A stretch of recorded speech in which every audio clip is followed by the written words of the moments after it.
Bonjour, je suis Bérangère de Mobility Urban. Bienvenue chez moi. En ces circonstances un peu particulières, nous recevons ce matin Grégoire Delimbry qui vient nous parler des Electric Games.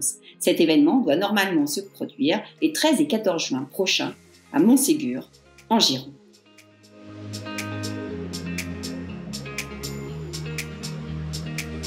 Bonjour Grégoire, est-ce que tu peux te présenter ? Bonjour, je m'appelle Grégoire et j'habite à Montségur depuis 2017 et je suis l'organisateur des Electric Games. Alors, c'est quoi les Electric Games ?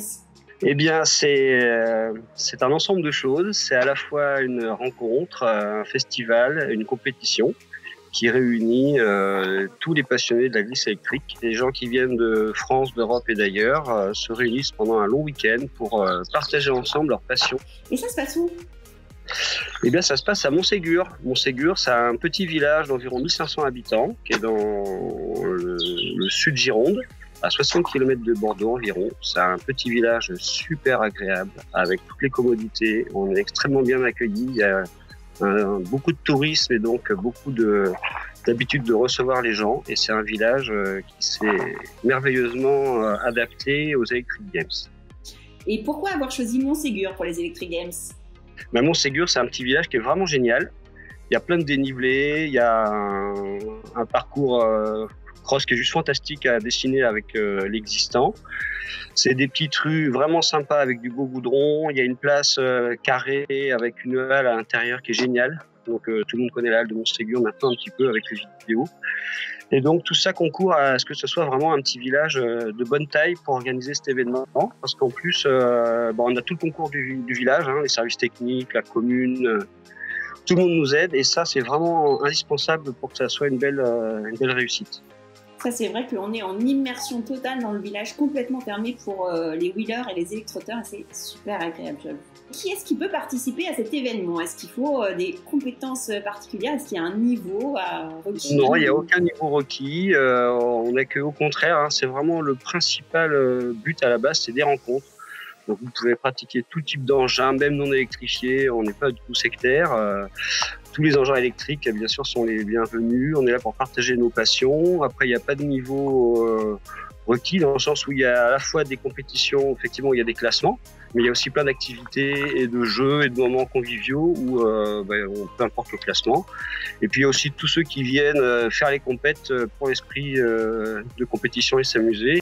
Donc non, on accueille vraiment tout le monde tout le week-end. Vous avez un engin, vous venez. Vous n'avez pas d'engin, vous pouvez venir. Il y aura des choses à tester, à découvrir, à louer. Il y a plein de choses à faire à Montségur. Et d'ailleurs, en fait, est-ce que c'est ouvert à quel type d'engin ? Donc tu viens de dire électrique, non électrique. Donc il y aura des roues, des trottinettes, des one-wheel, des skates.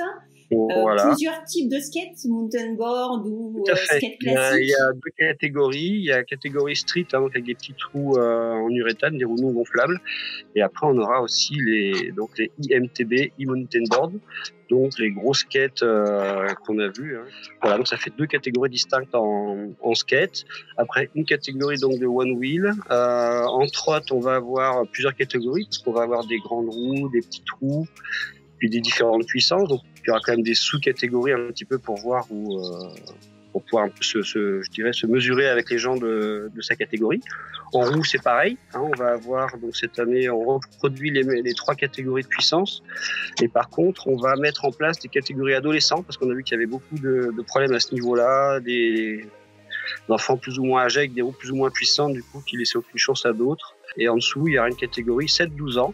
Donc là aussi, on sera limité à 1500 watts de mémoire, voilà, où on essaiera aussi d'harmoniser un petit peu pour que les performances et les compétiteurs soient un petit peu à armes égales. D'accord, ça c'est intéressant. Et donc tu as évoqué rapidement que ça peut être ouvert à l'international, ça veut dire que du coup il y a des gens qui vont venir d'ailleurs. On espère, effectivement l'actualité aujourd'hui est quand même un petit peu incertaine à ce niveau. Mais avant que cette crise éclate, on était effectivement sur une probabilité d'avoir plus d'une dizaine de nationalités, voire 12, on était optimiste, qui seraient chauds pour venir en découdre aux Electric Games. Donc des Russes, des Chinois, Polonais, Allemands, tous les pays européens quasiment représentés. Donc on est super content que ça s'ouvre international, effectivement. Et puis on est en discussion aussi avec le Float Life Festival, qui est un gros festival de One Wheel aux États-Unis, à Asheville, avec lesquels on aimerait, on est en discussion, on aimerait faire des choses ensemble. Voilà. Oui, et bien sûr les Belges. On ne nous a pas cités, mais ils sont tellement intégrés qu'on a l'impression qu'ils ne sont même plus. Voilà. On ne les présente même plus, non, mais les Belges, voilà, ce sont nos frères de Wheel depuis le début. Et ils sont venus, moi je suis venu, on est venu, enfin voilà, les Belges, ils seront toujours plus nombreux, c'est sûr, cette année aux Electric Games. Super. Alors pour en venir aux Electric Games eux-mêmes, il y a quoi comme type d'épreuve ? Donc on reproduit les épreuves de l'an dernier à la base, donc il y aura un parcours off-road qui va être un petit peu modifié quand même. On va pas faire la même trace pour que ce soit un petit peu sympa et puis on va adapter. Il y avait des critiques un petit peu qu'on a tenu compte. Sur le parcours off-road justement, on sait que l'année dernière il y a la proximité de l'eau, il y avait eu 2-3 incidents. Est-ce que cette année ça va être sécurisé ? Oui, ça va être sécurisé, bien évidemment. On va faire un maximum pour sécuriser la zone. Il faudra quand même que chacun maîtrise aussi son passage aux endroits délicats. On a relocalisé, on vous prépare un super circuit de street au niveau du collège.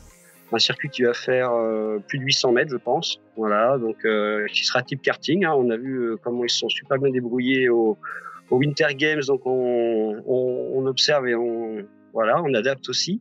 L'intérêt, c'est que le circuit sera accessible l'ensemble du week-end. Ça sera pas dans les rues, donc avec des périodes, des heures, si tu veux, où on pouvait circuler, le mettre en place et des heures, on n'avait plus l'autorisation. Donc là, on aura un circuit vraiment à demeure pendant les 2 jours. La halle où il y avait les modules, et donc on avait fait la soirée Electro Ride, on va vraiment développer ce concept. Puisque là, on est en train de fabriquer d'autres modules pour faire un circuit de skate cross indoor, dont on a déjà parlé. Donc, on va doubler tous les modules de manière à ce qu'on puisse passer à 2 partout, sur tout le parcours. Donc, ça va être la même chose, le tour de la halle derrière les poteaux. Et puis, donc, il y aura le slalom que tout le monde connaît un petit peu aussi, et aussi grande nouveauté, qui est a priori validé, mais on va dire 95%. Il faut rester prudent parce que là, on était en pleine discussion avec la préfecture et le département au niveau des dérogations et des autorisations pour créer donc un circuit de rallye raid, donc un circuit de 13 km et demi qui mixe chemin et petite route. Donc il y a 60% de chemin à peu près, il y a 35% de petites routes et 5% de route. Donc ça sera un truc tout à fait innovant où il faudra faire de l'endurance plus que de la vitesse pure. Et donc là, on est assez enthousiaste à l'idée de ce nouveau parcours en plus des Electric Games. Voilà. Et donc pour le classement, on veut vraiment faire des choses plus simples et plus compréhensibles pour tout le monde. Alors il y a aussi une autre épreuve dont tu n'as pas parlé, c'est l'épreuve freestyle qui évolue cette année. Tout à fait. Alors, j'en ai pas parlé volontairement parce que là, j'ai parlé uniquement des épreuves qui sont payantes. C'est-à-dire ça, c'est les épreuves où vous venez pour faire les compétitions aux Electric Games. À côté de ça, effectivement, il y a des activités donc pour tout le monde, wheelers et passionnés et trotteurs, etc. Donc, il y a notamment des balades, des jeux et aussi effectivement une épreuve de freestyle. Donc, l'épreuve de freestyle cette année, elle évolue. On a vu déjà des petits tutos avec Danielé donc on propose de faire à chacun de s'entraîner ici les Electric Games. Mais en tout cas, vous aurez donc 3 figures imposées à faire dans un temps relativement court. Je ne sais pas s'il est défini, mais enfin ça sera quelques minutes.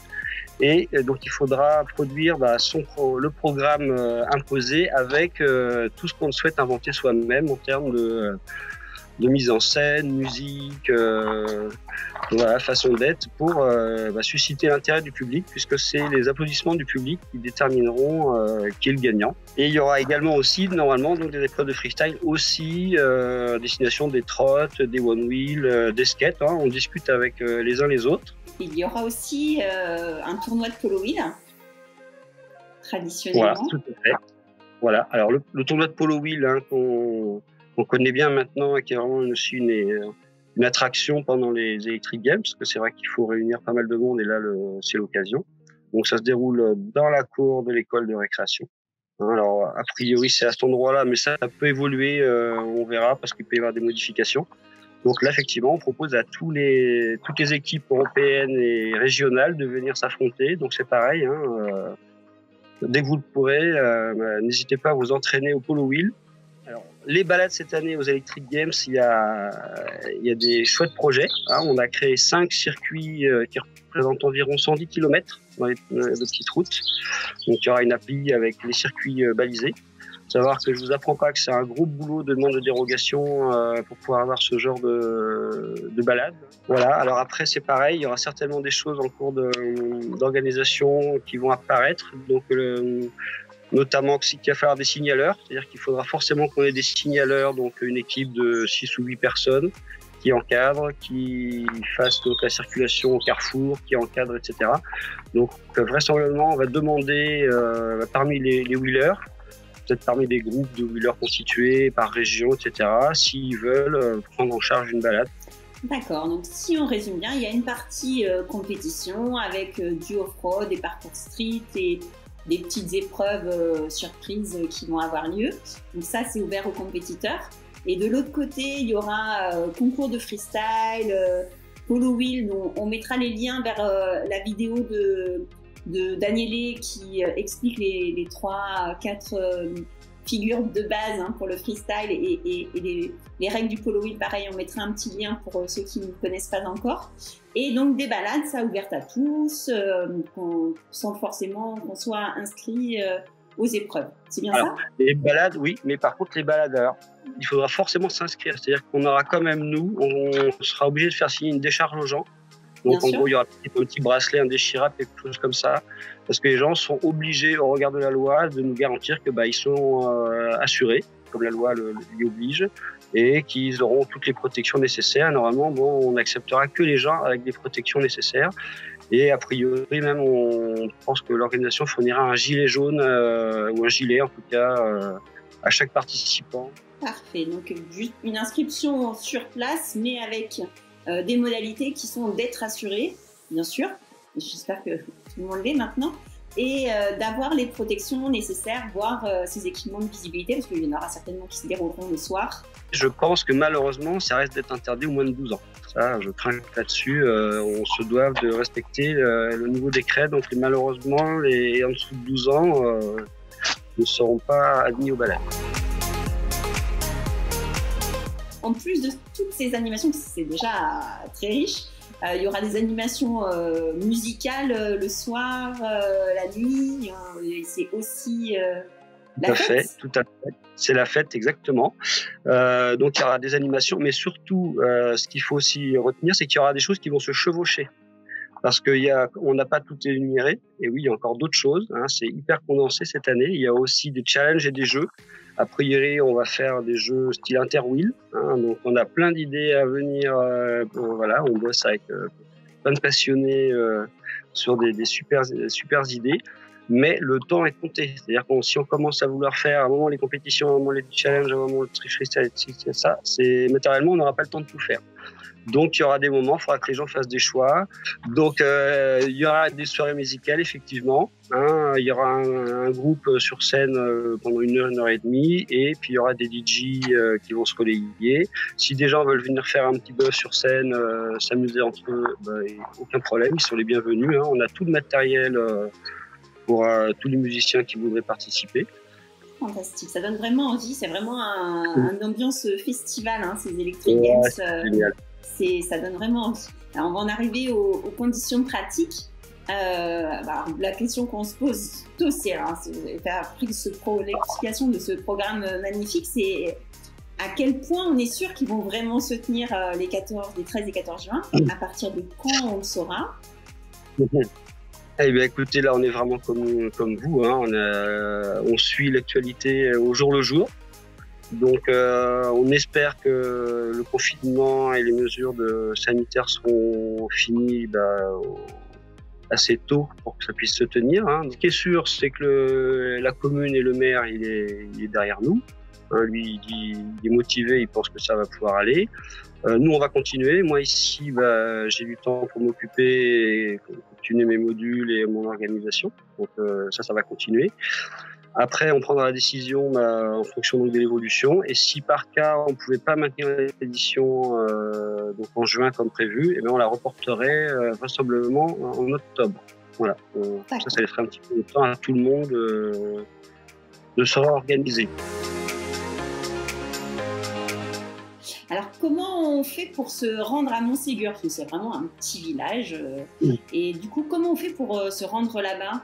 Donc, pour se rendre à Montségur, vous pouvez, il y a le train, il y a une gare à l'Aréole, donc qui est à 15 km de Montségur, et on met en place un service de navette gratuite pour tous ceux qui viendraient donc par le train, pour pouvoir faire les 15 derniers kilomètres sans problème. Il y a un formulaire de réservation de la navette, et après on gère, on voit avec vous les horaires, et on vient vous chercher, et on vous ramène également le dimanche en fin de journée, ou le lundi matin éventuellement.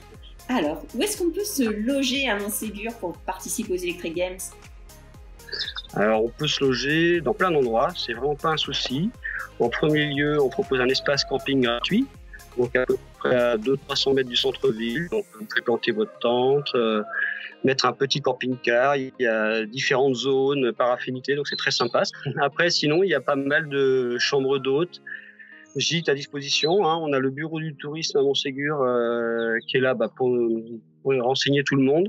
Et sur le site web, on a mis récemment donc une liste actualisée d'hébergements disponibles avec les contacts des personnes. Donc sur le site web, rubrique hébergement, vous trouvez normalement pas mal de contacts pour venir vous loger. Pour s'inscrire à la compétition, ça se passe sur le site des Electric Games, et combien ça coûte? Donc vous avez une inscription en ligne sur le site des Electric Games jusqu'au 10 juin, je crois. Donc c'est 30 €, quelle que soit la compétition. Sauf pour les skates où il y a un pack. Il y a eu des skateurs qui sont férus des deux types de skates, donc qui vont faire les deux catégories. Et à partir du 10 juin, attention, ça sera 45 € après sur place en arrivant.